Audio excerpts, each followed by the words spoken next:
Shalom. Apakah apakah suara saya jelas terdengar? Jelas, Bu. Jelas, Bu. Jelas, Bu. Jelas sekali. Iya, puji Tuhan. Karena di sini em, sinyal ya, saya ini sedang berada di ketinggian. Ada di lantai 27, begitu ya. Ah, puji Tuhan. Aduh, I miss you so much. I love you all, PSBB Ministry dan sahabat-sahabat saya yang lain dari ministry tetangga, gereja tetangga.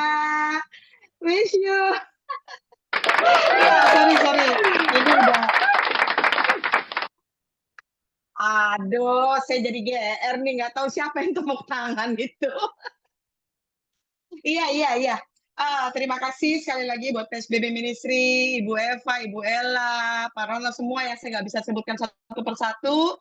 Juga sahabat-sahabatku ya, ini ada Ibu Pendeta Heti, ada sahabat doa saya ini, juga Pak Sofyan, Pak Rusli, terus siapa lagi nih, Ibu Desi dari Batam ini ya, saya lihat ya. Iya, Pak Andre ya. Iya, luar biasa nih, ada menantu saya juga, Gita, ada sahabat saya nih, beliau Ketua PHT Persatuan Hamba Tuhan Setanah Karo, Bapak Sadra Brahmana, puji Tuhan ya. Juga semua yang tidak bisa saya sebutkan satu persatu, nanti bablas. Kalau saya sebut satu persatu, nanti saya sebutkan juga berat badan saudara, tinggi saudara, ukuran celana, nanti ukuran kemeja, nanti kepanjangan saya nggak bisa khotbah, saudara ya. Iya, sebagaimana yang sudah dikatakan sama Pak Ronald tadi. Iya, kalau boleh co-host ya, nanti kalau misalkan ada teman-teman kita yang terlambat masuk, ya biasanya kadang kok lagi serius nih, nanti tiba-tiba, wih, feedback gitu, suaranya ribet gitu ya.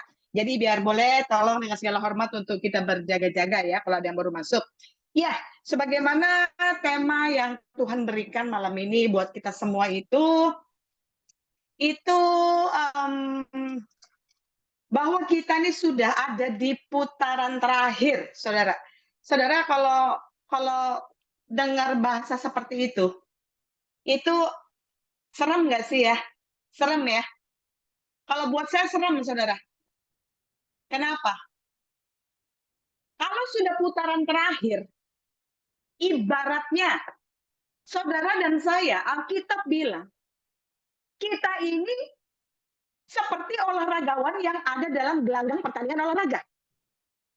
Ya, kalau kita ambil satu nomor, yaitu nomor estafet, tongkat itu, saudara, ya, tongkat estafet terakhir ada di tangan saudara dan saya. Sambil kita menyelesaikan pertandingan dengan baik, Tuhan juga mau. Kalau tongkat estafet ini kita oper lah ya, oper gitu ya. Kalau kita nggak oper ke orang lain, yang terjadi apa, saudara?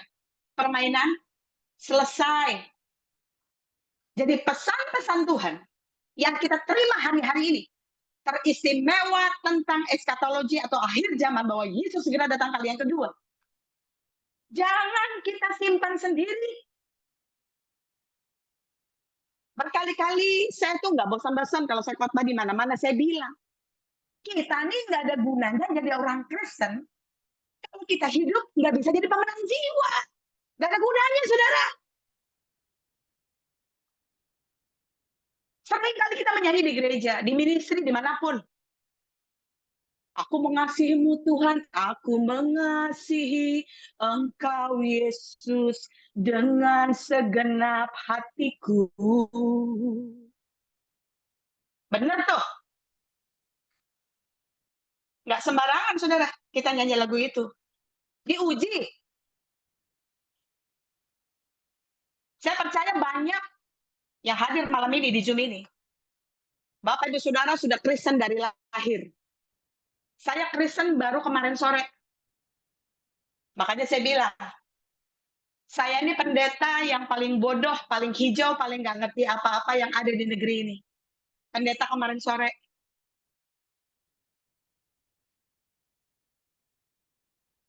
Kalau kita percaya, setiap sebulan sekali kita tuh suka Holy Communion, perjamuan kudus.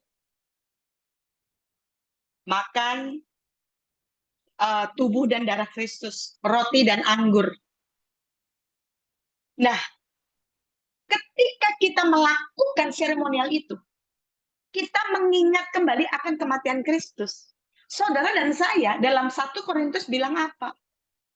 Kita harus wajib memberitakan kematian tentang Kristus.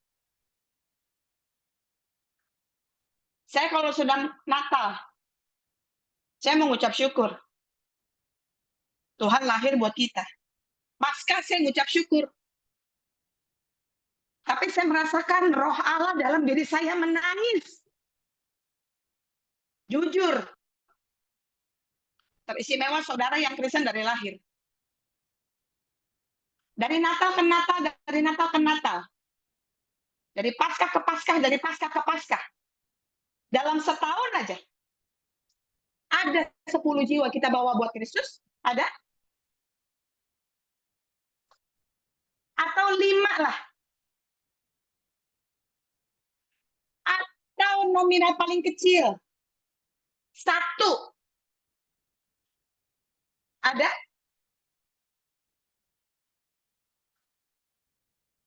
Dua Korintus 5 ayat 15. Kalau kita yakin Kristus sudah mati bagi kita, maka kita sudah tidak hidup untuk diri kita sendiri lagi. Tapi hidup hanya untuk Tuhan. Indonesia, seisi dunia, lagi sekarat. Kita adalah orang-orang yang sudah diselamatkan lewat korban dari Yesus. Yang lain sekarang sudah menuju api kekal. Sebagaimana yang pernah saya sampaikan di PSBB ini tahun lalu.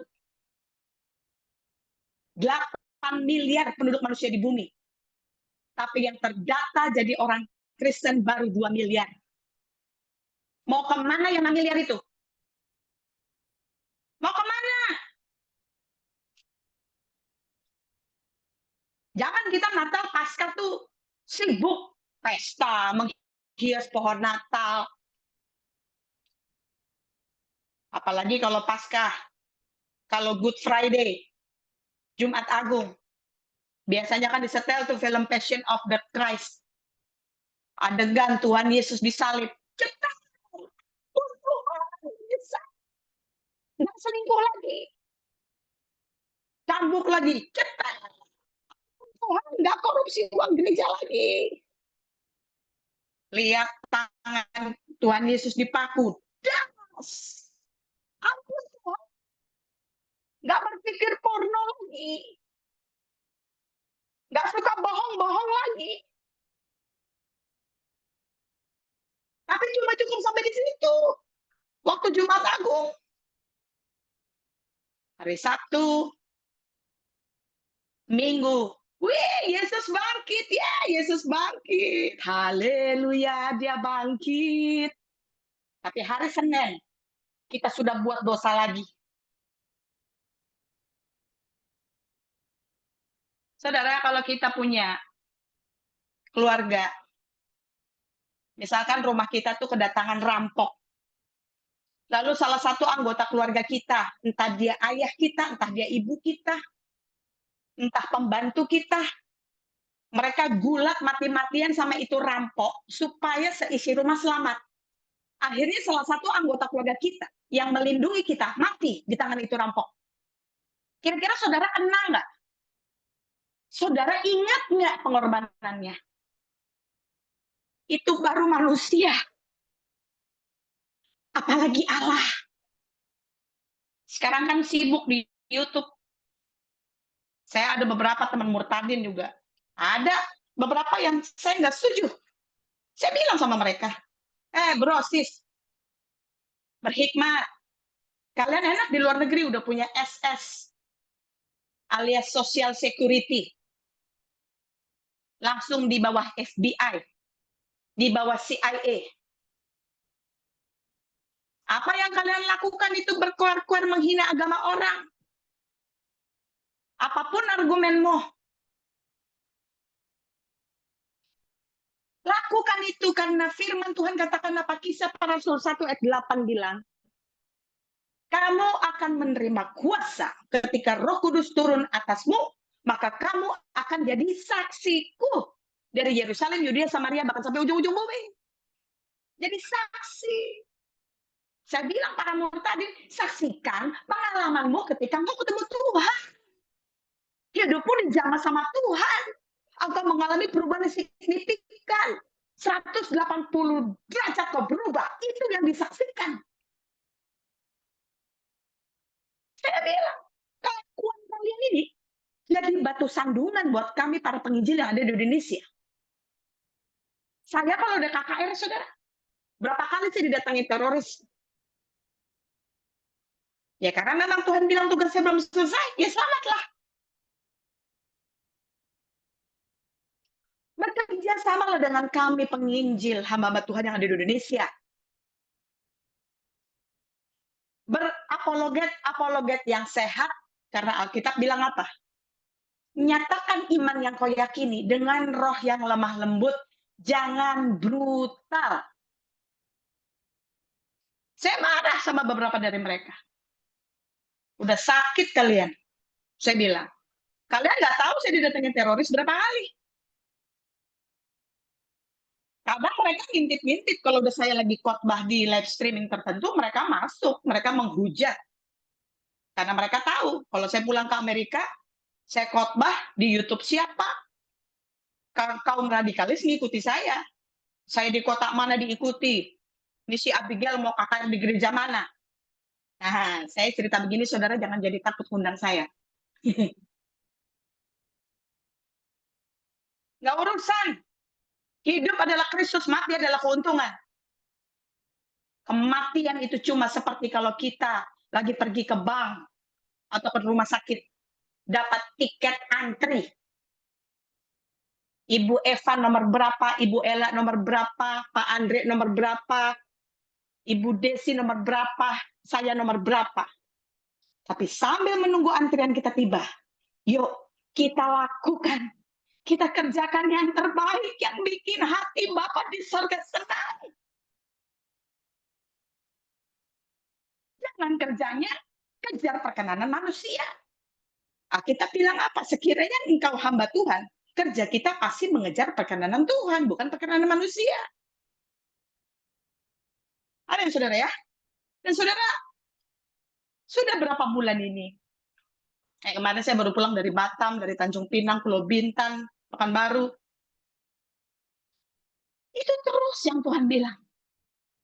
Katakan pada umatku, kamu semua sudah tiba pada putaran terakhir. Garis finish sudah ada di depan mata kita. Kenapa sepertinya ujian masalah? Makin kemari makin ngeri-ngeri sedap. Kehidupan kekristenan seperti berjalan di pinggir jurang. Naik ke gunung batu, capek rasanya. Ya iyalah, namanya juga kita ada di putaran terakhir. Saudara, kok kita lagi lomba nih, maraton atau apapun, kalau udah dekat garis finish, itu lagi masa capek-capeknya. Tapi Tuhan janji. Yoel 2 ayat 28-29, pada hari-hari terakhir Tuhan sedang mencurahkan roh-Nya atas semua manusia. Pengurapan lipat kali ganda Tuhan berikan. Karena Tuhan tahu kita hidup di situasi yang genting, saudara. Saudara, yang saya mau saksikan begini. Tuhan ingatkan beberapa tahun lalu, sebenarnya penglihatan lewat mimpi. Di dalam mimpi itu, saya tuh berdiri di puncak sebuah gunung. Di sekeliling saya tuh gunung banyak. Tapi ada juga lembah, ada juga jurang. Tiba-tiba, saya dengar ada suara gemuruh dari atas, dari langit. Keras suaranya, menakutkan. Lalu saya lihat ke atas. Apa ini? Tiba-tiba, langit itu robek, koyak terbelah dua. Lalu ada air terjun. Turun. Begitu deras, membuat, melimpah ruah. Turun ke bumi. Turun menuju ke saya, ke sekeliling saya. Saya lihat, Tuhan, air sebanyak itu mati aku Tuhan, saya bilang. Mati aku Tuhan, saya bilang. Lalu saya tutup mata. Waktu saya tutup mata, saya pikir saya mati kena air itu. Tapi waktu saya tutup mata, saya cuma merasakan ada percikan air yang lewat sejuk sekali. Ada angin sepoi-sepoi yang lewat begitu sejuk, hati saya damai. Lalu, ini saya masih terdengar ya, masih oke ya. Ini saya lihat tadi ada pesan yang masuk, kenapa posisi saya harus berubah? Enggak kan? Kenapa posisi saya harus dirubah? Saya pikir karena sinyal. Oke, ya udah ya. Lancar, Bu, lancar. Nah, lancar, iya. Karena tadi saya lihat kok ada chatting masuk, posisi bagaimana. Nah, gini. Ketika saya tutup mata, Bapak Ibu Saudara, saya nggak merasakan tuh terjangan air yang sebagaimana saya lihat. Saya sampai berseru, mati aku Bapak. Waktu saya tutup mata, cuma seperti desiran angin lembut, air sejuk yang melewati tubuh saya. Hati saya damai. Itulah kalau dari Tuhan, pasti ada damai sejahtera. Tidak ada ketakutan. Lalu saya buka mata. Setelah beberapa saat saya buka mata, saya lihat sekeliling saya. Loh, tiba-tiba sekeliling saya berubah. Sudah tidak ada lagi gunung-gunung, sudah tidak ada lagi lembah. Semuanya rata, terang, berumput hijau, cantik, indah, luar biasa. Dan tiba-tiba ada suara dari langit. Saya tahu betul, itu suara Bapak kita. Suara itu bilang begini, setiap lembah akan ditimbun, setiap gunung dan bukit akan diratakan, demi menyiapkan jalan bagiku. Oh, Jesus. Saudara tangkap apinya. Saat ini saya merasakan pengurapan yang begitu kuat. Tangkap pesan Tuhan ini, saudara. Tangkap.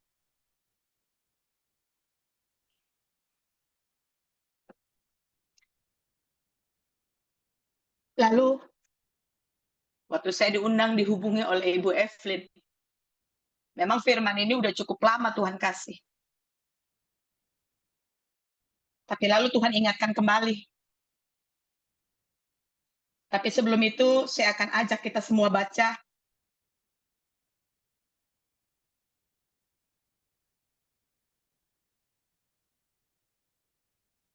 dalam Lukas 3 ayat 5 dan 6. Lukas 3 ayat 5 dan 6. Saya akan bacakan buat kita semua. Demikianlah firman Tuhan. Setiap lembah akan ditimbun, dan setiap gunung dan bukit akan menjadi rata. Yang berliku-liku akan diluruskan, yang berlekuk-lekuk akan diratakan.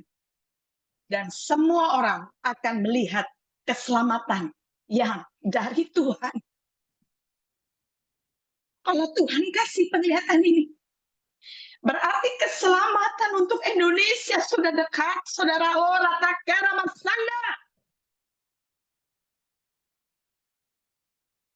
Tuhan mau gereja Tuhan bangkit.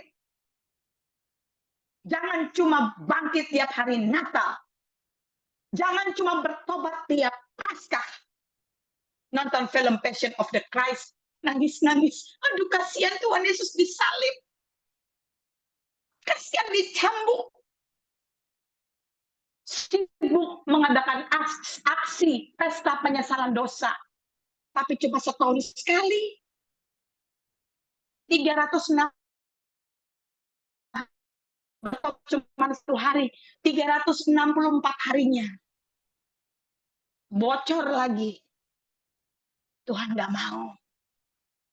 Apa yang Tuhan katakan hari-hari ini sama saya? Dengar baik. Pegang janji Tuhan.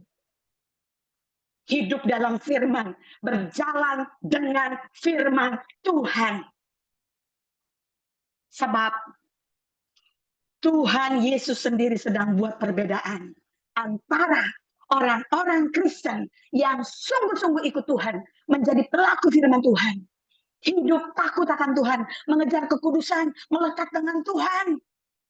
Tuhan sedang buat perbedaan antara orang-orang ini dengan orang Kristen yang cuma asal-asalan ikut Tuhan. Tuhan sedang buat perbedaan. Saya bilang sama anak, sama menantu saya, Mama juga nggak nyangka, ternyata Tuhan masih mau Mama kembali sekali lagi ke Indonesia. Harusnya mungkin saya sudah tidak kembali ke Indonesia. Februari tahun lalu, posisi saya sedang di Azusa Street, Los Angeles, California. Saudara tahu itu tempat bersejarah apa? Tempat Pentakosta kedua terjadi. Saya sedang berada di titik persis mimbar Pastor William J. Seymour khotbah, yang tiba-tiba terangkat sendiri itu mimbar, lalu terbelah jadi dua. Saya persis di titik itu. Saya lagi berdoa bersama dengan para gembala yang lain. Kami sedang berdoa. Itu Februari tahun kemarin, menyambut kedatangan Maret Pak Niko dan Pendeta Rubin Adi, Ketua Sinode GBI kami. Itu mau datang ke Amerika.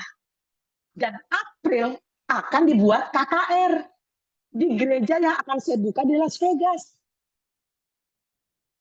Tapi di luar dugaan, di Azusa Street itulah tiba-tiba Tuhan bicara, "Nak, aku mau kamu ke Indonesia dulu." Oh iya Bapak, secara manusia capek saudara. Saya di Indonesia udah nggak punya apa-apa. Saya pernah saksikan beberapa tahun lalu saya diberkati berlimpah-limpah sampai miliaran. Secara manusia saya harusnya bisa punya rumah miliaran. Tapi saya bilang sama Tuhan, Bapak, aku nggak kasih perpuluhan samamu. Tapi aku hanya ambil 1/10 dari berkat yang aku terima. Yang 90% saya keliling ke beberapa negara. Saya keliling penginjilan dari Sabang sampai Merauke. Sesuai dengan tuntunan Tuhan. Gereja mana yang saya mau bantu. Hati saya lebih puas. Lihat gereja yang nggak punya kursi, bawahnya masih tanah. Hamba-hamba Tuhan yang berkekurangan. Setelah selesai, saya bilang, Bapak, masih ada tinggal satu mobil. Saya pikir itu untuk hidup saya di Amerika. Tapi Tuhan bilang, enggak. Mobil itu jual, kamu bantu gerejaku di Ambon dan di Medan, Tanah Karo dan Tapak Barat. Buat juga KKR di sana. Waktu KKR, beberapa desa jadi satu. Mungkin Pendeta Sadrak, beliau hadir malam ini di sini, saat ini beliau sempat dengar. Kami KKR, itu jalan separuh ditutup. Banyak orang-orang yang tidak percaya pada Tuhan Yesus. Tadinya mereka mau merusuh.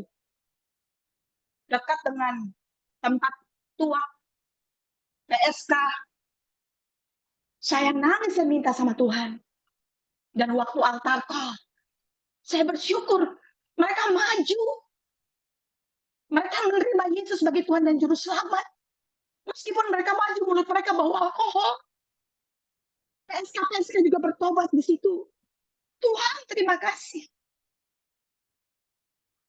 Makanya saya bilang sama teman-teman, ayo. Harusnya saya ada pergi ke beberapa kota. Tapi sangat disayangkan. Saya percaya memang semua ada waktu Tuhan. Tapi yang membuat kendala bukan apa-apa. Masalah uang, saudara.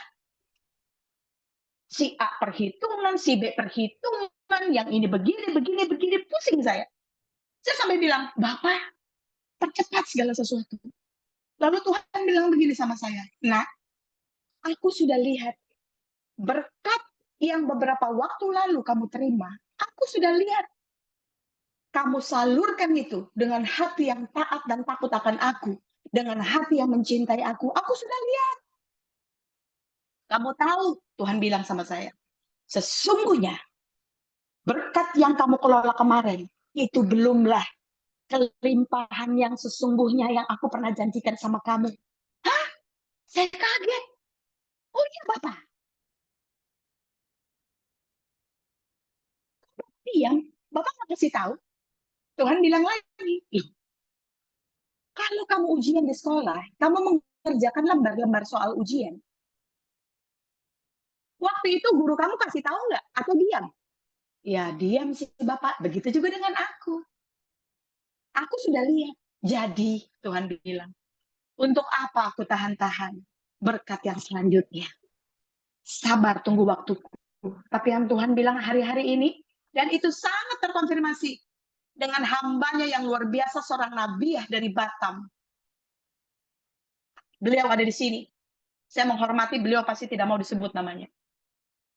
Saya ingat waktu saya di Azusa Street, waktu Tuhan suruh saya ke Indonesia, Tuhan bilang,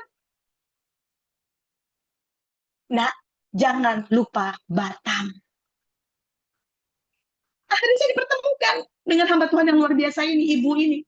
Seorang yang rendah hati. Karena saya memang minta. Aku minta sahabat doa Tuhan. Aku minta, dan Tuhan kasih. Luar biasa. Nah, saudara,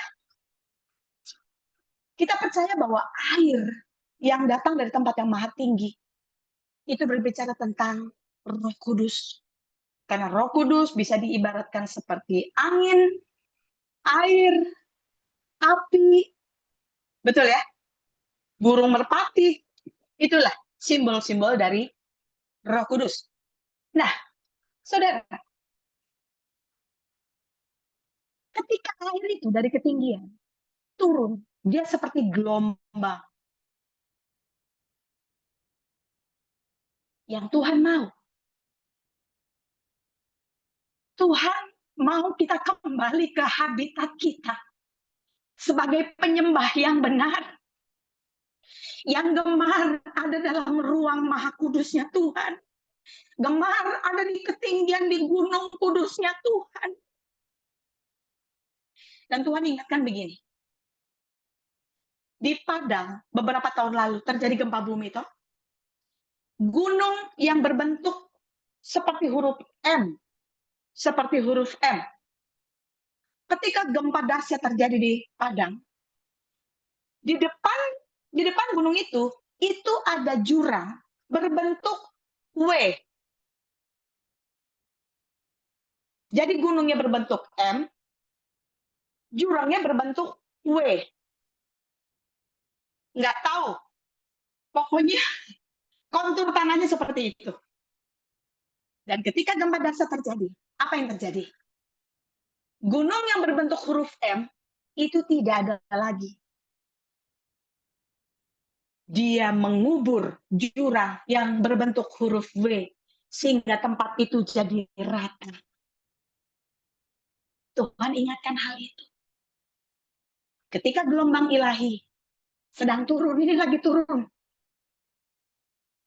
Lagi turun besar-besaran. Jangan mau kita jadi pemain-pemain kecil, saudara. Cuma terima percikan-percikan, jangan. Ambil papan seluncur Anda. Gelombang itu lagi turun. Saudara harus ada bersama dengan gelombangnya Tuhan. Ikuti gelombangnya Tuhan.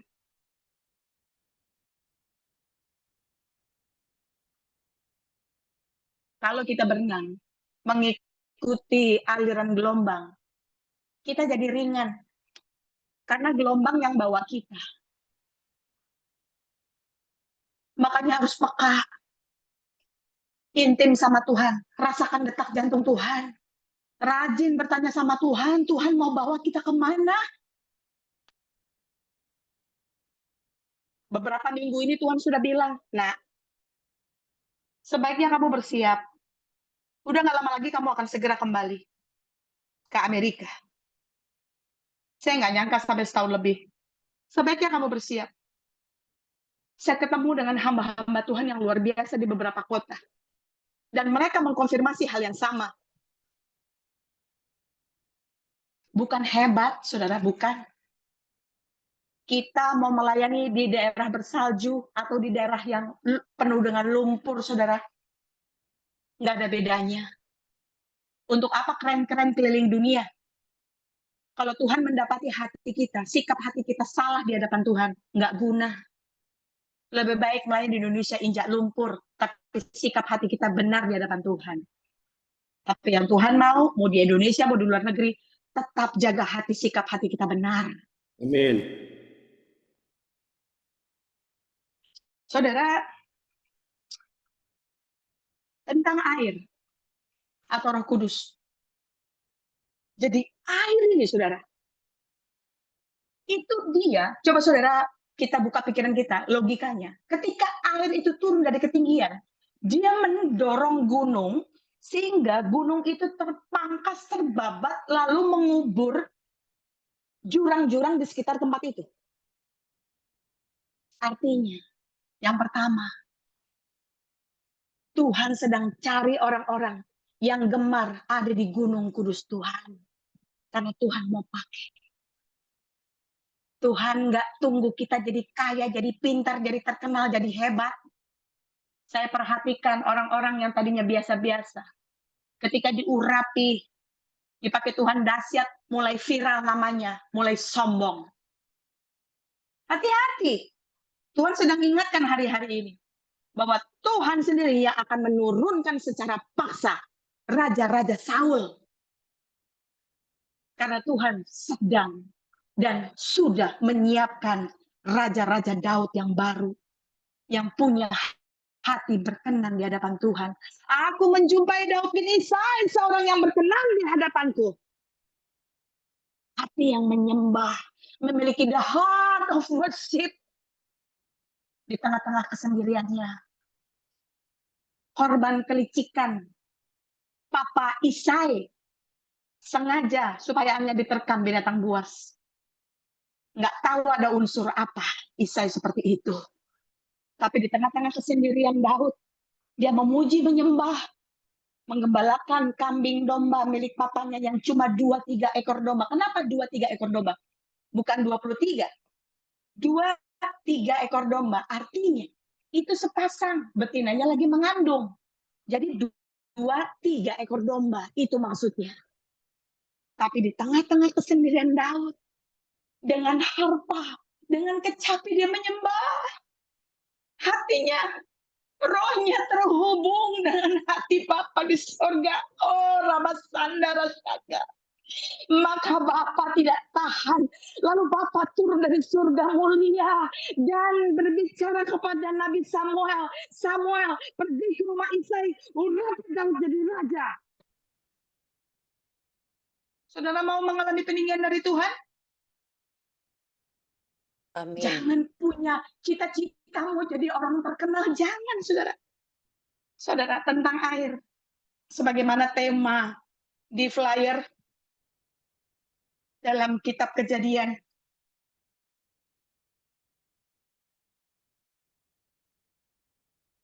Kejadian 9 ayat 11 sampai 17.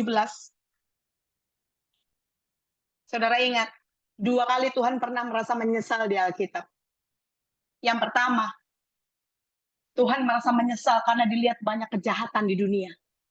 Di bumi ini. Makanya didatangkan air bah. Yang kedua, Tuhan menyesal telah merencanakan malapetaka untuk Niniwe. Waktu Tuhan utus Yunus, lalu dia nyimpang ke Tarsis. Sekarang, sorry, ini ada yang bocor nih. Ini ada kedengaran nama saya nih, ada yang bocor. Tolong di mute. Ya, Ibu tolong di mute ya. Ini bocor suara di sini. Ya, 2 kali Tuhan merasa menyesal. Yang pertama Tuhan menyesal karena begitu banyak kejahatan di bumi. Akhirnya dia habiskan dengan air bah. Yang kedua dalam kitab Yunus, Tuhan menyesal mengadakan malapetaka. Akhirnya malapetaka itu ditiadakan sama Tuhan. Sekarang kondisi seperti ini, kita mau pilih yang mana? Kita mau buat hati Tuhan menyesal yang bagaimana? Tuhan menyesal menciptakan saudara dan saya ada di Indonesia? Atau Tuhan menyesal karena merencanakan malapetaka untuk Indonesia. Mana yang kita mau pilih? Kalau kita mau pilih opsi yang kedua, yuk kita masing-masing bertobat di hadapan Tuhan. Sungguh-sungguh sama Tuhan. Jangan cuman mengadakan aksi pesta penyesalan dosa setiap Jumat Agung. Saudara, Kejadian 9 ayat 11. Maka kuadakan perjanjianku dengan kamu, bahwa sejak ini tidak ada yang hidup yang akan dilenyapkan oleh air bah lagi, dan tidak akan ada lagi air bah untuk memusnahkan bumi. Dan Allah berfirman, inilah tanda perjanjian yang kuadakan antara aku dan kamu, dan segala makhluk hidup yang lainnya, bersama-sama dengan kamu, turun-temurun untuk selama-lamanya. Busurku kutaruh di awan, supaya itu menjadi tanda perjanjian antara aku. Apabila kemudian kudatangkan awan di atas bumi dan busur itu tanpa di awan, maka aku akan mengingat perjanjianku yang telah ada antara aku dan kamu, serta segala makhluk yang hidup, segala yang bernyawa, sehingga segenap air, perhatikan baik, kalau saudara ada Alkitab, tolong digaris bawahi. Sehingga segenap air tidak lagi menjadi air bah untuk memusnahkan segala yang hidup. Saudara mengerti maksudnya? Kalau kita tidak bisa mengerti makna dari isi firman, kita salah menyikapi. Kenapa ada tsunami? Kenapa mau ada gempa megatrust? Kenapa masih banjir di mana-mana? Hampir di tiap kota di Indonesia banjir. Katanya air tidak lagi menyelenyapkan, banyak yang mati korban. Kenapa? Tuhan ingkar janji. Oh, dia Tuhan, nggak mungkin ingkar janji. Emangnya manusia. Kau yang berjanji, kau yang mengingkari, ya, ya. Apa maknanya, saudara? Makanya kita belajar Alkitab bukan hanya sekedar baca, tapi kita juga harus mengerti sejarah. Bagaimana Alkitab ini ada, bagaimana Taurat Musa ada 5 Taurat Musa. Ya, bagaimana kita perjanjian lama, Tanakh itu saudara, yang tadinya cuma 29 kitab. Lalu tahun 2 Masehi, ketika dunia ini sedang ada dalam pemerintahan Kekaisaran Yunani yang dipimpin oleh Alexander Agung, Alexander the Great. Dia buat tempat di Mesir yang namanya Alexandria. Di situ Alkitab dari bahasa Ibrani disadur, ditranslate ke bahasa Yunani, saudara. Harus belajar sejarah. Adat istiadat, sejarah arkeologi. Ya, jadi kita nggak asal nyomot firman, dicomot dari sini, jangan. Nanti kita nyasar, saudara, ya. Seperti itu. Nah, sekali lagi. Jadi, tadi dikatakan, maka sehingga segenap air tidak lagi menjadi air bah untuk memusnahkan segala yang hidup. Artinya apa? Tapi kok masih banjir? Masih banyak air bah? Yang mana yang benar ya?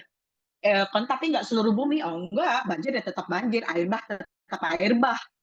Korban tetap korban. Apa maksudnya? Hati-hati dalam menggunakan kata. Dari bahasa Hebrew ke bahasa Yunani, ditranslate ke bahasa yang paling dekat dengan bahasa Ibrani, yaitu King James Version. Apalagi yang terbaru sekarang, New Version, King James, New Version-nya, saudara. Dan ada Alkitab yang terjemahan paling baru lagi, itu paling mendekati, saudara.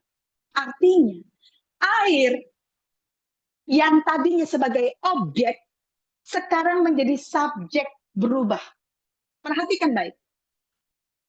Air yang tadinya dipakai Tuhan sebagai alat untuk menenggelamkan bumi, menghabiskan semua makhluk yang hidup, kecuali 8 orang itu tentunya, Nuh dan keluarganya. Ya. Nah, sekarang air itu sudah berubah fungsinya, berubah fungsinya. Itu maksudnya, saudara. Saudara mengerti maksudnya? Sekali lagi, air yang tadinya menenggelamkan bumi pada hari-hari terakhir, di akhir zaman ini, menjelang Yesus datang kali yang kedua, itu berubah menjadi air. Air yang bagaimana? Air yang Tuhan kasih lihat lewat mimpi saya. turun dari surga mulia. Itu air Roh Kudus. Tidak menenggelamkan bumi lagi, tidak menghabisi yang bernyawa, tetapi justru memiliki kuasa kebangkitan bersama dengan pengurapan air Roh Kudus itu, saudara. Mari kita masuk dalam gelombang ilahinya Tuhan. Hidup dipenuhi dengan Roh Kudus. Hati-hati, hari-hari Tuhan ingatkan apa dalam surat Yudas 1 ayat 17 sampai 21. Pada akhir zaman ini tampil banyak pencemooh, pengejek-pengejek. Mereka hidup tanpa Roh Kudus. Surat Yudas itu nggak bilang mereka yang belum kenal Kristus, enggak. Mereka yang hidup tanpa Roh Kudus. Artinya apa? Artinya orang-orang dalam gereja. Yang kelihatannya di gereja, di menara doa, di persekutuan, bahasa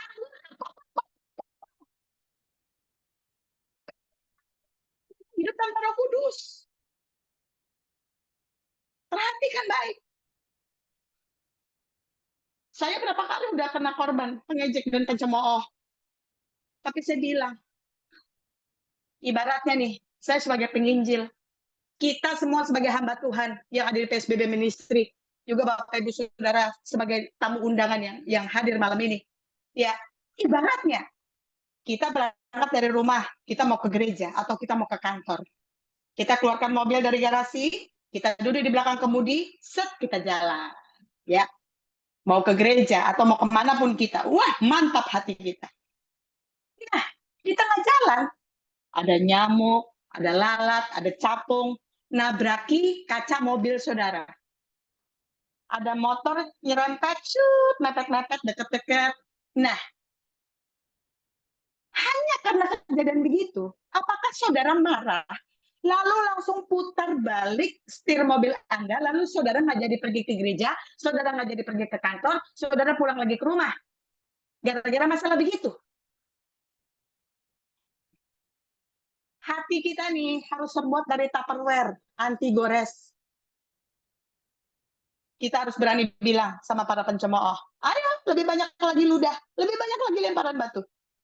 Semakin dahsyat Tuhan membela, mengurapi, dan memberkati kita. Amin, saudara? Ya.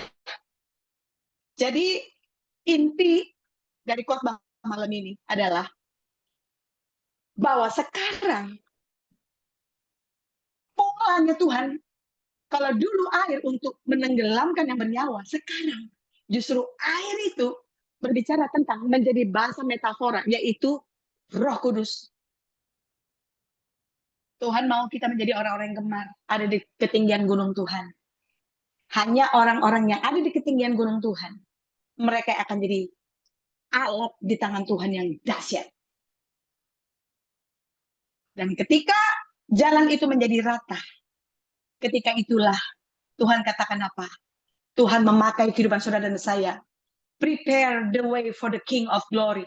Menyiapkan jalan bagi Raja Kemuliaan. Terakhir, saya mau bilang, kita udah nggak cocok deh kalau malas baca Alkitab, nggak cocok. Nggak cocok. Kita nggak cocok kalau malas menambah jam saat teduh, nggak cocok. Kita nggak cocok untuk ikut-ikutan lagi dengan kebejatan moral di dunia ini, nggak cocok. Kita lihat peperangan di Timur Tengah yang sedang terjadi. Itu satu tanda. Suka atau tidak suka, saudara siap atau tidak siap, terima atau tidak terima, pertempuran yang sedang terjadi merujuk pada dua peperangan besar yang dinubuatkan dalam kitab Wahyu, dalam penglihatan Rasul Yohanes di Pulau Patmos, dan nubuatan Nabi Yeskiel. Yeskiel 38 dan Yeskiel 39. Yang pertama, peperangan Gog dan Magog. Yang kedua, peperangan Armageddon. Utara selatan, kerajaan raja yang agung, Rus merujuk pada Rusia. Utara selatan bergabung, itulah peperangan Gog di tengah Magog. Sekarang sudah makin merusuh kan? Israel di tengah, di atasnya Turki, di atasnya Rusia.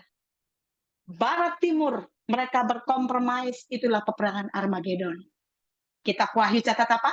Dari timur akan bangkit 200 juta tentara bangkit menyerang. Dan ketika itulah, kalau sudah Israel terjepit, Yesus turun menjejakkan kaki kedua kali di bumi. Tapi sebelum itu akan ada 7 masa aniaya besar. 3,5 tahun pertama Antikris mencari pengikut. 3,5 tahun kedua baru dia menyatakan dirinya, I am Satan, I am Lucifer. Pura-pura jadi orang baik, mengadakan hari pendamaian dunia, bangun bait suci yang ketiga. Hati-hati saudara. Injil Matius 24 bilang apa? Tandanya kamu lihat ketika si pembinasa keji sudah menginjak-injak bait suci. Wow. Sekarang titik untuk pembangunan bait suci sudah ditemukan dan sudah mau start. Mau ngapain lagi gitu saudara? Masih mau main-main? Yuk, hidup takut akan Tuhan. Fokus sama kekekalan. Intim sama Tuhan. Matius 6 ayat 33. Cari dulu kerajaan Allah dan kebenarannya, maka semuanya akan ditambahkan. Jangan dibalik. Kalau Tuhan kasih visi, Tuhan sediakan provisi. Jadi kita kerjanya nggak minta-minta sama orang. Secara manusia saya dari mana saudara? Tapi Bapak kita kaya, andalkan Dia. Bapak surgawi, hambamu selesai sampai di sini, tapi Roh Kudusmu terus mengajari kami segala sesuatu. Tuhan, ambil alih semua kehidupan kami. Hambamu rindu semua firman yang ditabur malam ini termaterai, tertanam, menghasilkan buah yang lebat. Terima kasih Bapak. Kuasa kebangkitan-Mu ada pada kami. Mulai malam ini kami sungguh-sungguh berjanji. Kami bosan, kami capek menjadi orang Kristen biasa-biasa. Ajari kami. Kami mau tahun ini ada banyak jiwa yang akan kami menangkan. 5, 10, 20, 30. Pakai kami Tuhan. Pakai kami Bapa. Kami sadar waktu sudah semakin dekat. Kami kembalikan segala hormat, pujian, kemuliaan, kejayaan, kemasyhuran hanya bagi nama Tuhan Yesus yang ajaib. Haleluya. Mari kita yang sudah diberkati Tuhan siap menyatakan kuasa kebangkitan menjadi penuai jiwa. Menggoncangkan bangsa-bangsa. Sama-sama katakan. Amin.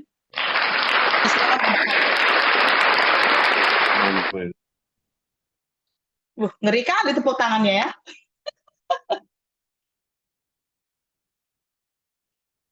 Baik, terima kasih buat hambanya Pastor Abigail, Jeremia Abigail atas kebenaran firman Tuhan yang telah disampaikan pada malam hari ini dengan tema putaran terakhir.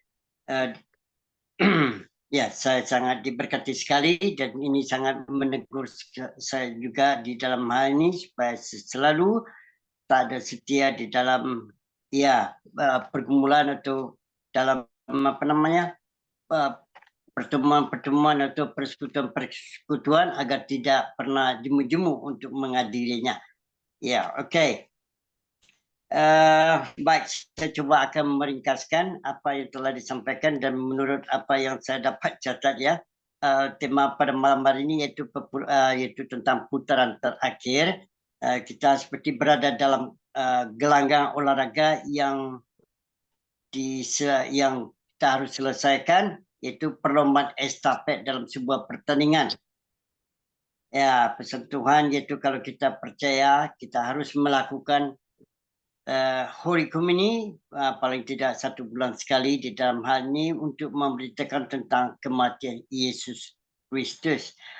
Terus di 2 Korintus 5 ayat 15 menjelaskan kepada kita bahwa hidup kita bukanlah untuk diri kita sendiri, tetapi juga untuk semua orang, dan untuk itulah Tuhan Yesus mati buat kita. Terus di Kisah Rasul 1 ayat 8 di sini dijelaskan bahwa kita akan menerima Roh Kudus dan kita juga akan menjadi saksi dengan jalan menyampaikan firman Tuhan atau katakanlah penginjilan yang kita kenal sebagai penginjilan, lakukan segala sesuatu yang berkenan bagi Tuhan. Terus di Yoel 2 ayat 28 di sini nih Tuhan berpesan bahwa Tuhan akan mencurahkan Roh Kudus ke atas semua orang dan nantinya anak laki-laki serta perempuan akan bernubuat.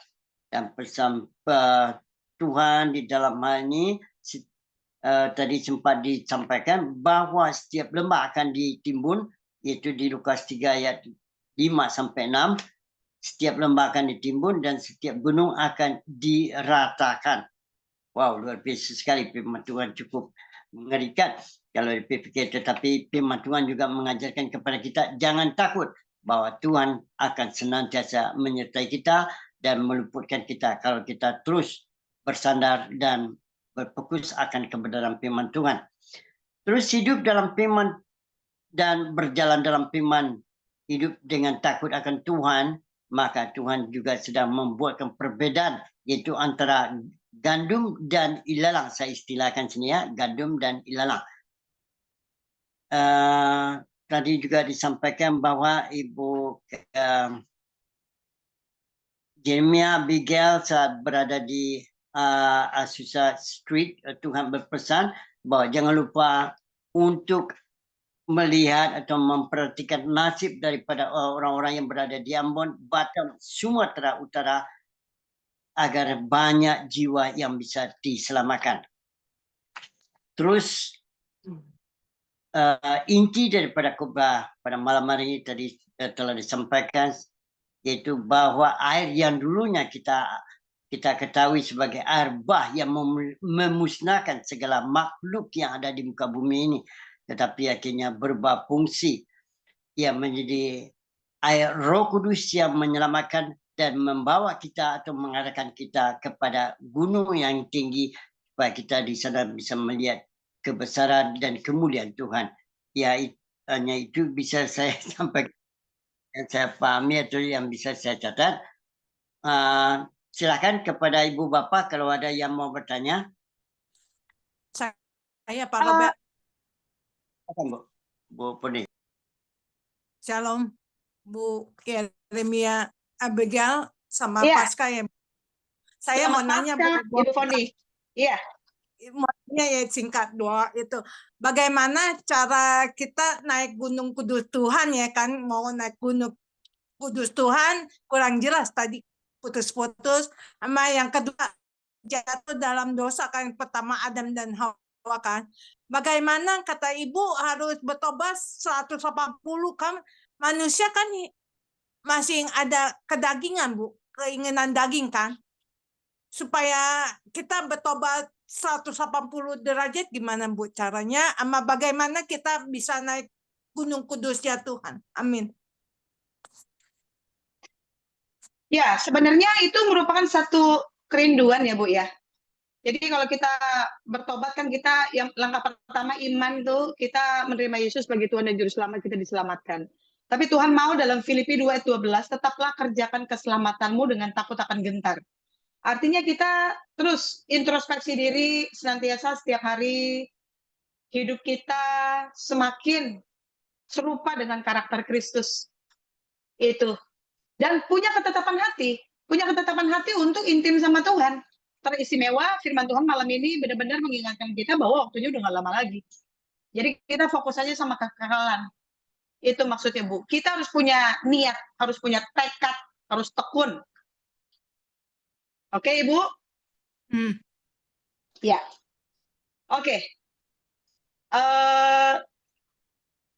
Di sini ada Ibu Desi.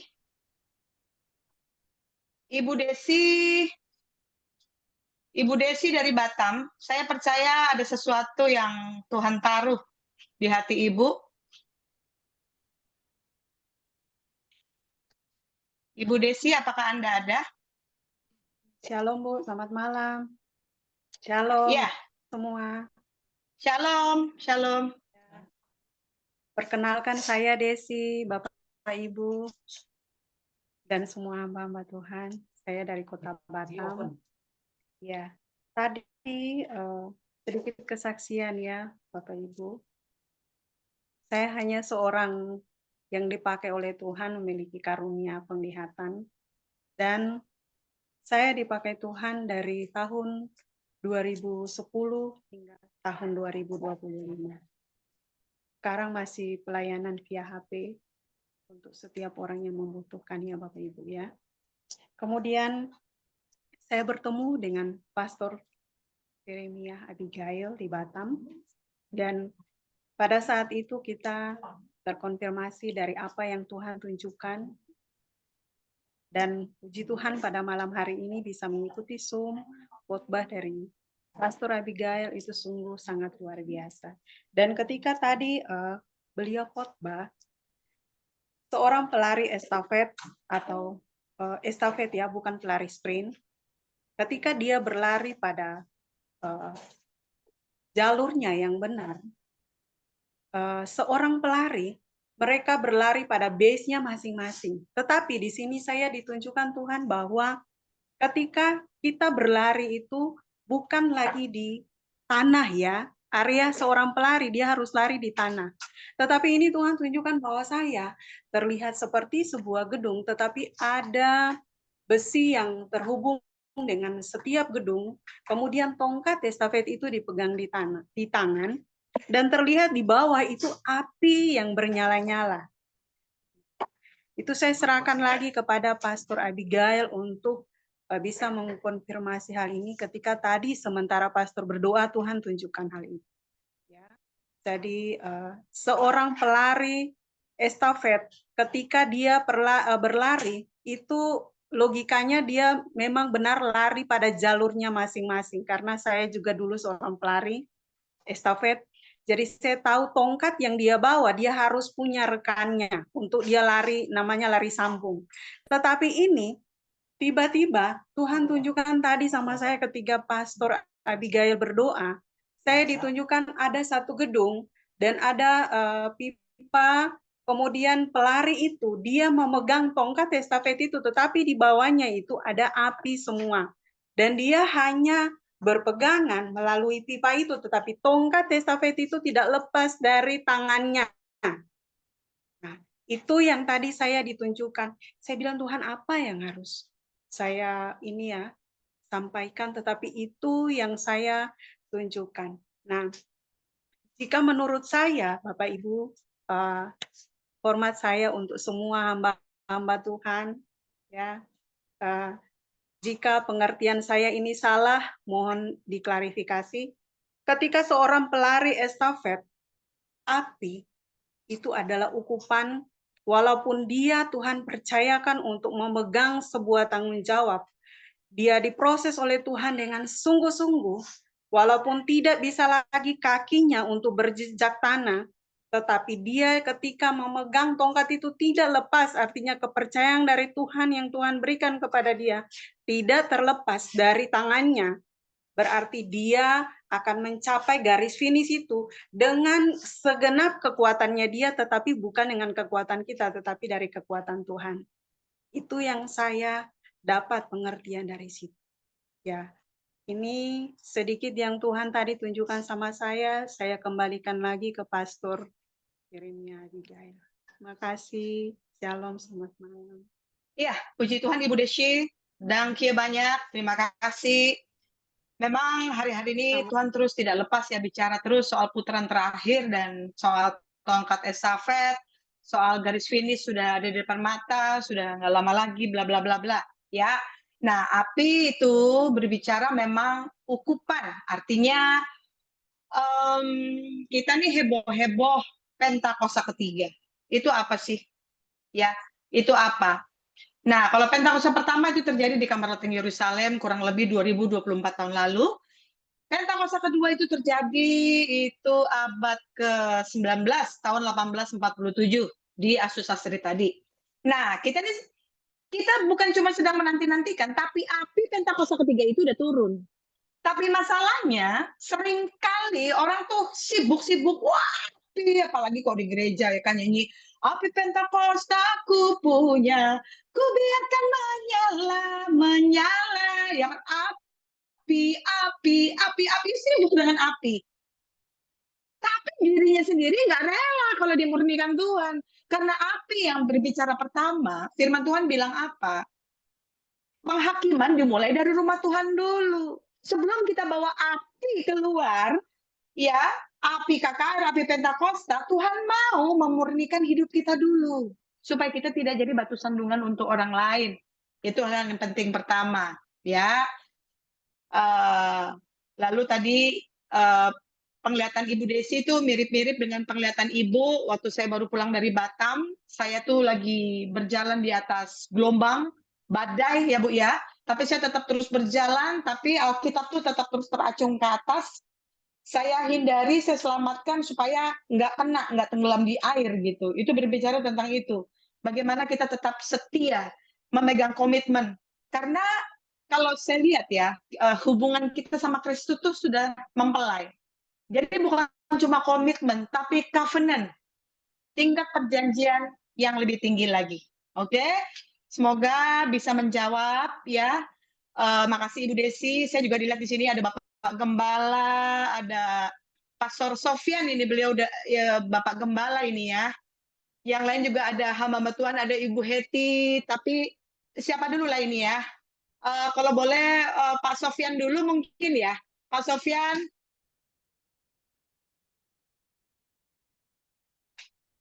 Ya, shalom. Shalom. Ya, puji Tuhan saya bisa gabung di malam ini. Ya, pertama kali saya gabung. Saya dapat kiriman pesan dari Pastor Abigail. Terima kasih. Dan kalau saya melihat di sini ada dua tadi yang masuk tentang gunung Tuhan. Saya sudah share di chat itu tentang gunung Tuhan itu di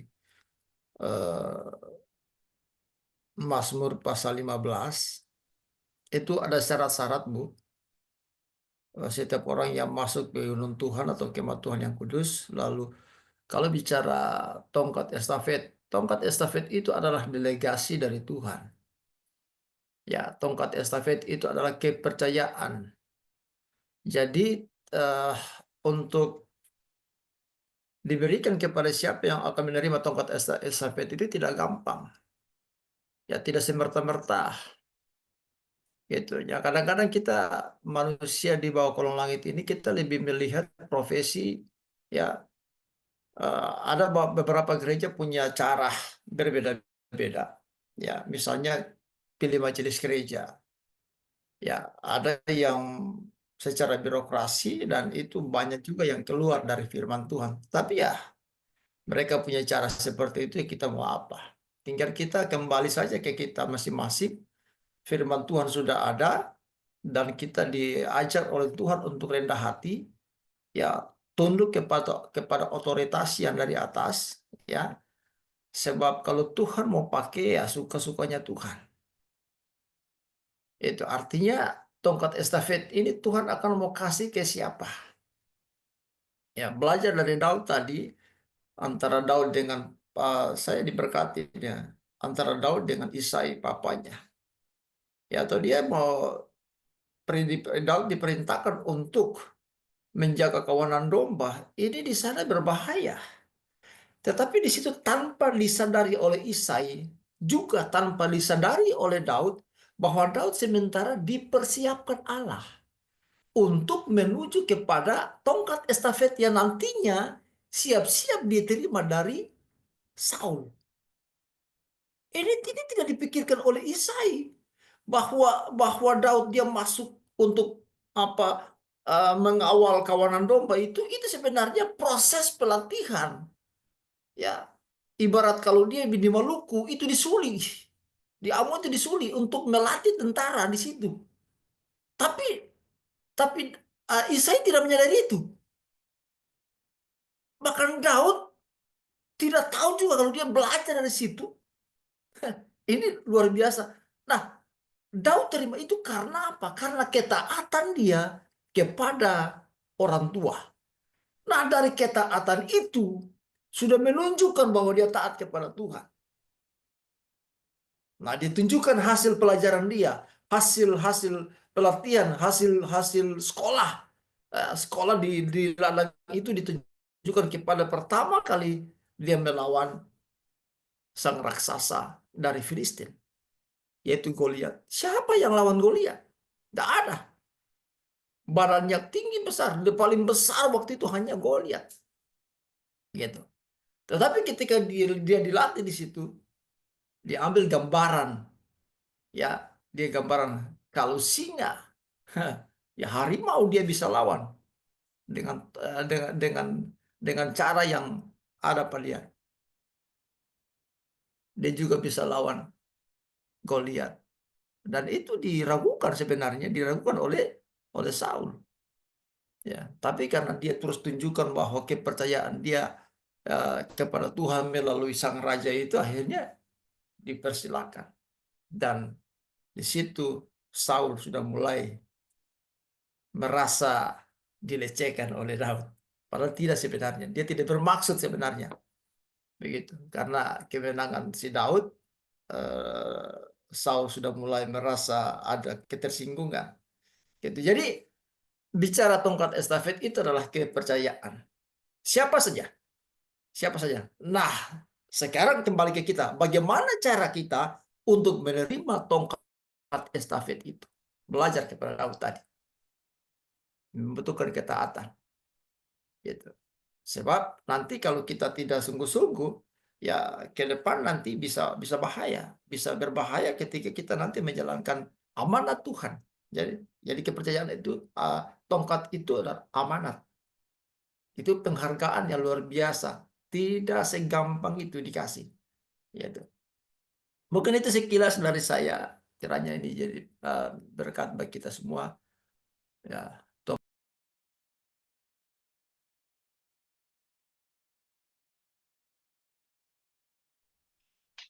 Amin, Ya, amin, baik. Pastor Terima Sofyan. kasih Bapak atas- kembali. Terima kasih. Ya. Iya. Pak, saya satu lagi ya, nanti saya serahkan sama Bapak. Ini karena ini saya undang-undang beliau-beliau ini. Mungkin setelah itu Pak Andre, tapi saya boleh dong, Sohib. Ibu Pendeta Happy Simajunta, Bu Pen Hasian, monggo. Nanti saya serahkan sama Pak Ronald ya. Pak Ronald, saya tadi Pak siapa? Ya. Shalom, Bukan? luar Monggo. biasa kita pada malam hari ini ya. Tapi satu hal dari saya singkat saja ya, tapi nanti aku kesaksian ya. Saya percaya kita semua di sini yang telah Tuhan percayakan, Ibu Abigail ini dipakai oleh Tuhan luar biasa. Ya, estafet dari Amerika ke Indonesia, Indonesia ke Amerika, itu telah Tuhan percayakan untuk hambanya lakukan. Berjalan terus, sekalipun tantangan, sekalipun cacian, makin apapun itu. Kalau kata Tuhan berkata, iya, ya, tidak. Maju terus hambanya untuk bangsa Indonesia, ya. Indonesia sedang dipakai oleh Tuhan, ya, sedang menuai.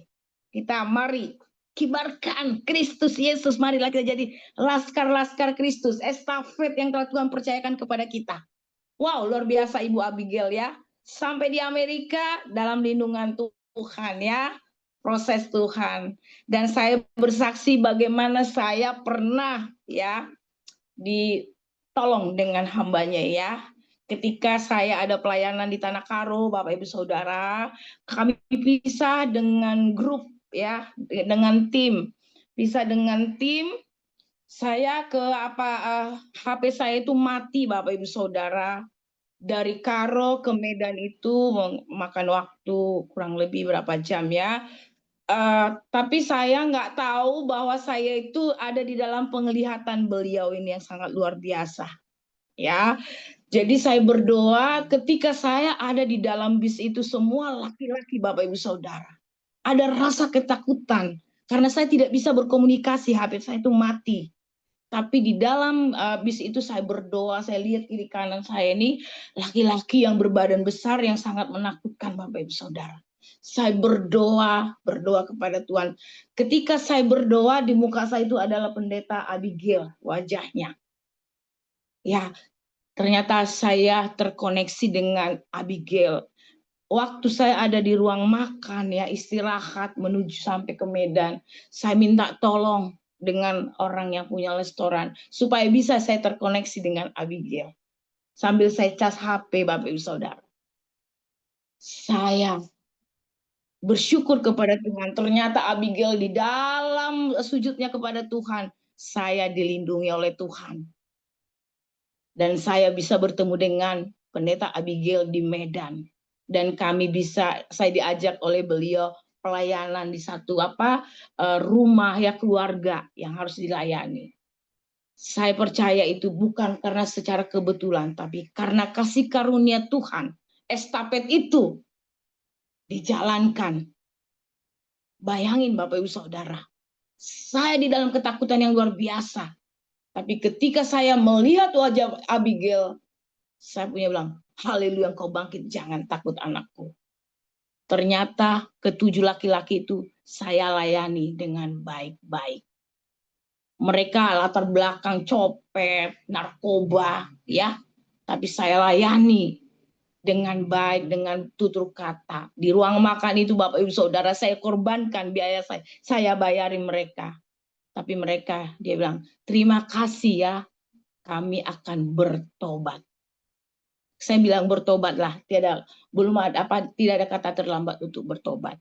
Nama Tuhan dimuliakan, sehingga saya bertemu dengan Abigail ini pakai oleh Tuhan luar biasa, sangat luar biasa. Mari kita dukung di dalam doa pelayanannya ya, yang akan mau berangkat ke Amerika. Walaupun itu macam-macam ya tuduhan apa itu, karena adalah ya itu tadi, iblis itu tidak suka estafet ini dijalankan, tongkat ini. Mari jalankan, obor kemakmuran, nama Tuhan dipermuliakan. Maju terus, Tuhan Yesus memberkati. Shalom,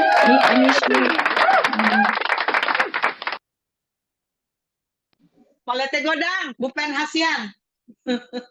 Kemuliaan hanya bagi Tuhan.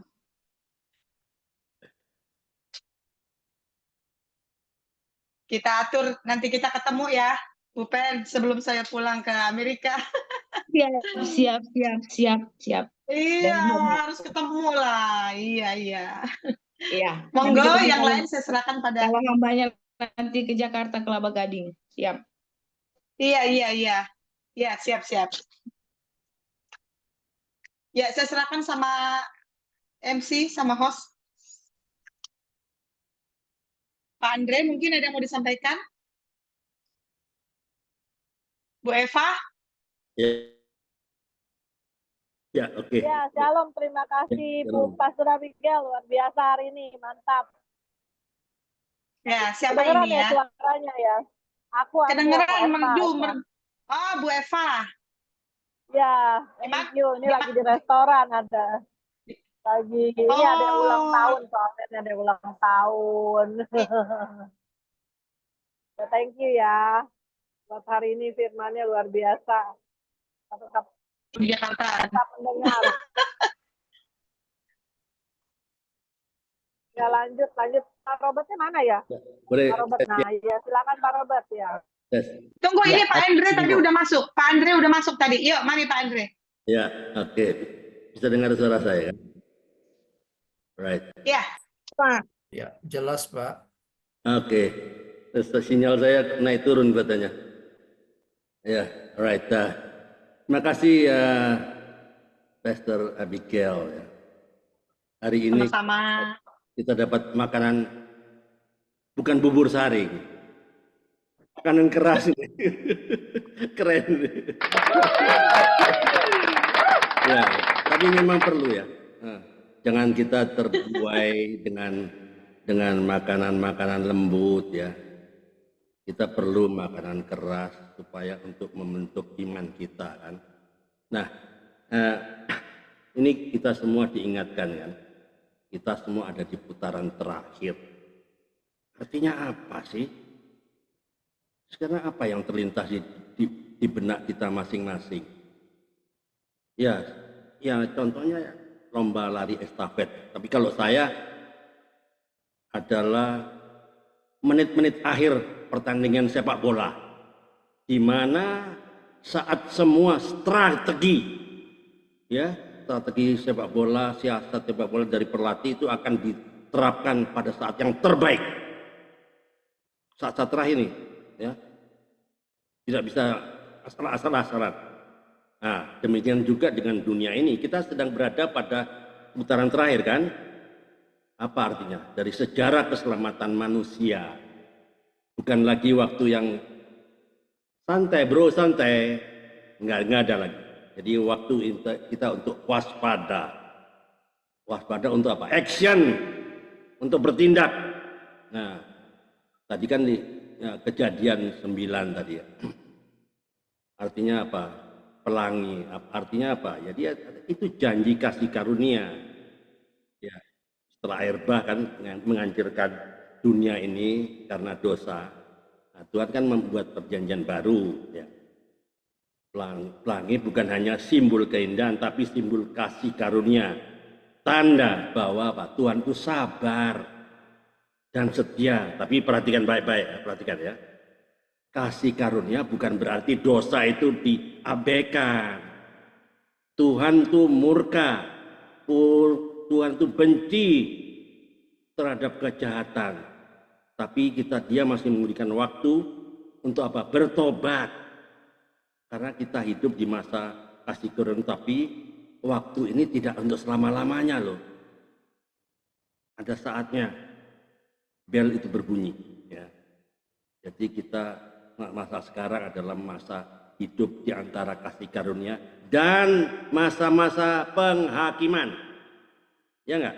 2 Petrus 3. Ya, disinilah pentingnya memang peringatan Tuhan, dunia tidak akan dihancurkan lagi dengan air.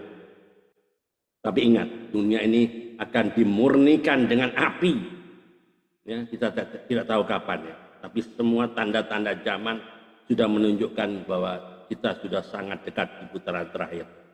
Jadi intinya yang harus dilakukan ya, kita hidup dalam kekudusan dan keteladanan, dan kita harus ambil tuh tongkat estafet untuk terus menjadi pemberita kebenaran, karena masih ada 6 miliar orang ya. Kemana yang 6 miliar nanti? Kita diminta bertanggung jawab lah. Jangan sampai Matius 7 ayat 21-23 muncul untuk kita. Ya, mudah-mudahan sehingga ya. Jadi jangan sampai itu muncul dan kita merasa sudah terlambat. Jadi waspada dan berjaga-jaga. Terima kasih karena kita semua diingatkan oleh sharing dari Pastor Abigail. Oke, terima kasih. Tuhan Yesus memberkati. Tiada hari tanpa memberitakan kebenaran, tiada hari tanpa bersaksi tentang Kristus. Indonesia for Christ, PSBB for Christ, Indonesia for all nations. Terima kasih. Tuhan Yesus memberkati. Tetap semangat. Amin. Terima kasih Pak Andre.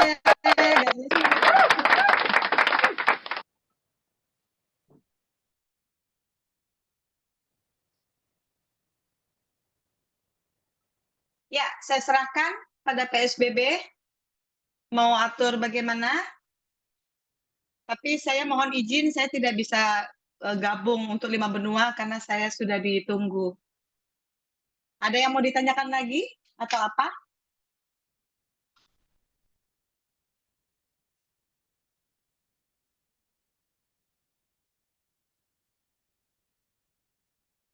Ya, saya mau tanya, boleh?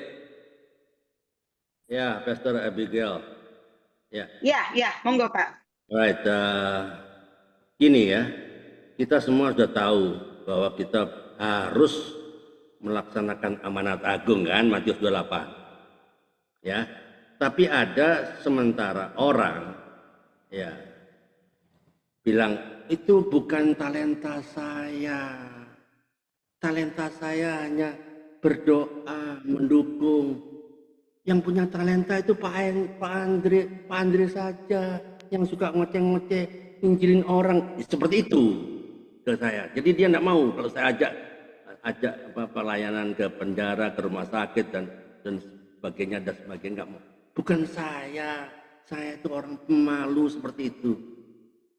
Bagian saya kan beda-beda. Kita kan sama tubuh Kristus, ada yang kelingking, ada yang jempol, seperti itu. Bagaimana pendapat Ibu Mbak Abigail? Tuhan berkati.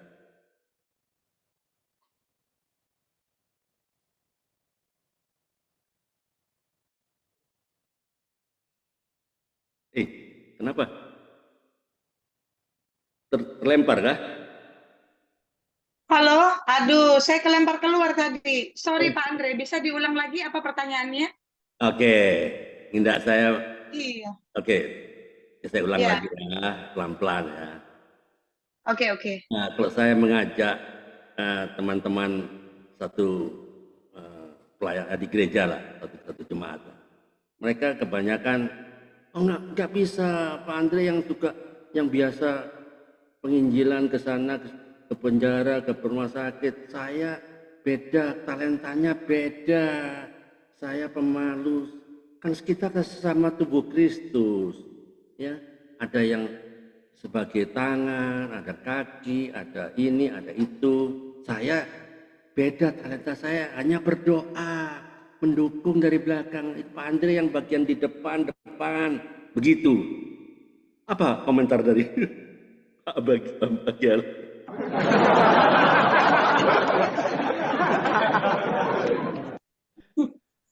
Silakan.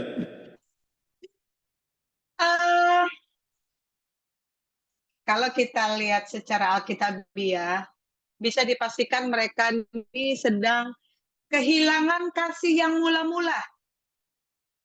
Sama seperti sepasang kekasih atau suami istri, ketika mereka ada dalam satu atmosfer kasih yang besar. Saya yakin kalau sang istri ulang tahun, nggak perlu itu ngerengek-ngerengek sama suami, papa lupa ulang tahunku ya, minta kado, nggak perlu tuh. Otomatis gitu.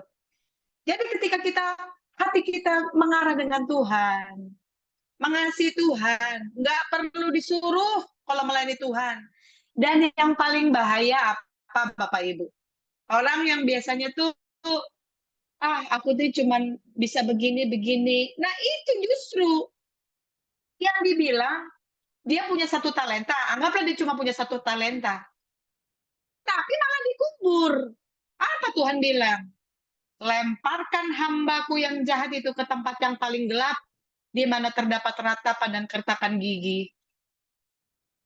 Jadi yang perlu diperbaiki adalah kasih kita yang mula-mula kepada Tuhan. Nggak usah disuruh, nggak usah apa, otomatis. Jadi artinya kita datang ke gereja bukan cuma ngarep berkat, ngarep ditolong. Kita datang kepada Tuhan, berdoa, memuji, menyembah, bersyukur karena siapa Tuhan. Bukan karena supaya Tuhan tolong kita. Memang kita harus berharap sama Tuhan. Tapi hal yang utama, karena kita benar-benar mencari wajah Tuhan, mencari hatinya Tuhan.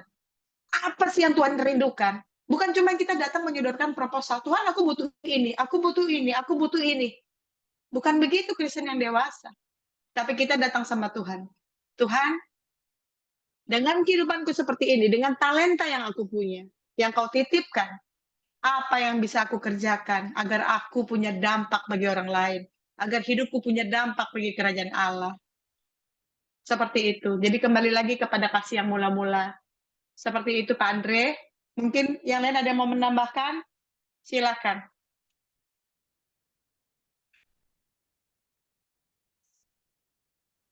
Oke, terima kasih. Sama-sama.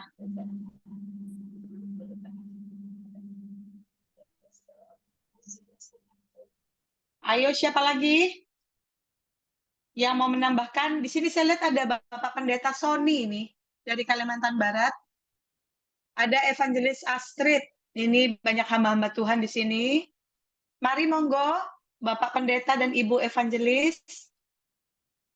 Silakan dong. Kami rindu juga dengar sharingnya. Astrid itu hambanya Astrid yang baru operasi. Bu Astrid. Oh.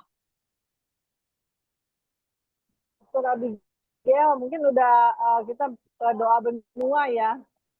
Oh, udah lewat ya? Udah jam 9. Oke. Iya, terima kasih. Mungkin, Oke. Bu Asis lagi nunggu untuk doa benua Australia nanti. Kak Robert silakan nanti yang doanya. Oke, aku siap. Saya izin Silakan live ya. Bu Astrid untuk benua. Iya, sorry dulu. Saya sudah ditunggu sama anak saya izin live duluan ya. Terima kasih.